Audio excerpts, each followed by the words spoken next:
পদ্মবেলেই পাঠাই দিয়েছেন।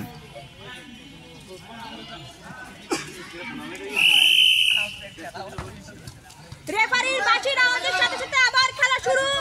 ডাক্তার সাহেব বল আমার কাছে আসছে ভাই, আমি সিটাই ভাই। গোল গোল দিছে, ঠিক গোল আর হলো না।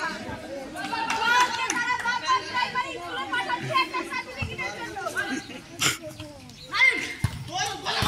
ও ঠিক সবুর ভাইয়ের জন্য গোল হলো না। রেফারির বাঁশির আওয়াজের সাথে সাথে আবার পুনরায় খেলা শুরু হয়ে গেল। বল চলে গেল আফিফের কাছে, আর আবার বাড়াটা বাজে নাই। বলটি আবার